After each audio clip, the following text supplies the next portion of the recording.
रत्नागिरी जिल्ह्यात मच्छी वाहतुकीवर सेस आकारण्याचा निर्णय जिल्हा कृषी उत्पन्न बाजार समितीने घेतला आणि मच्छीमारांमध्ये एकच खळबळ उडाली।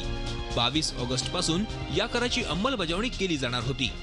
बाजार समिती सभापती गजानन पाटील हे शिवसेनेचेच, त्यामुळे ते सेस वसुलीवर ठाम होते।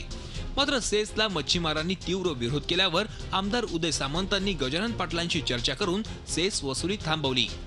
8-15 दिवसांमध्ये मच्छीमारांबरोबर बैठक होईल।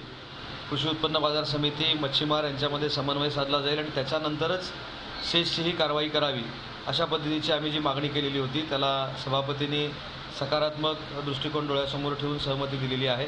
त्याच्यामुळे हा सेस वसुली करण्याची जी प्रक्रिया होती ही आता काही काळासाठी पुढे गेलेली आहे।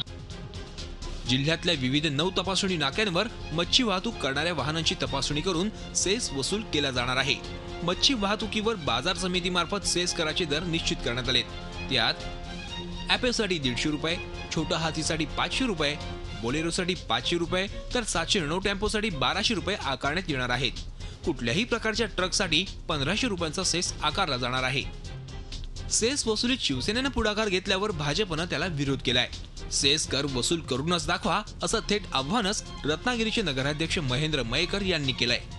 रत्नागिरी नगर परिषद मध्ये हजारो मच्छीमार बंधू भगिनी आमच्या आहेत, त्यांच्यावर जर अन्याय होत असेल तर तो मला त्याच्यात लक्ष घालणे गरजेचं आहे। मी तर त्यांना आव्हान दिलेलं आहे की तुम्ही सेस बसून दाखवा। खरं तर मच्छी वाहतुकीवर सेस करावरून सुरू झालेला हा वाद नंतर मात्र वैयक्तिक पातळीवर घसरत गेला। एकमेकांची उणीधुणी काढण्यापासून अगदी वैयक्तिक टीका टिप्पणी करण्यापर्यंत दोघांनीही संधी सोडली नाही। याच्यात राजकारण करून जाऊन काही पक्षाचे नेते त्यांना गैरसमज करून मच्छीमारांच्यात संभ्रम निर्माण करतायत आणि रत्नागिरीचे नगराध्यक्ष याच्यामध्ये अग्रक्रमाने हा संपूर्ण मच्छीमारांचा आणि लोकांची दिशाभूल करतायत। सेसच्या मुद्द्यावर शिवसेना भाजप आता एकमेकांची उणीधुणी काढताना पाहायला मिळते। अगदी वैयक्तिक लेवलवर टीका टिप्पणीही करताना दोन्ही पक्ष दिसतात।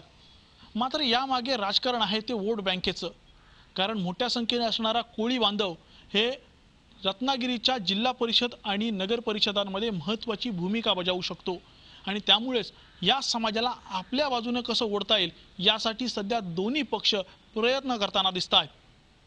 व्हिडिओ जर्नलिस्ट निलेश कदमसह Pranav Polekar, Zee media, Ratnagiri. Zee 24 तास रहा एक पाऊल पुढे।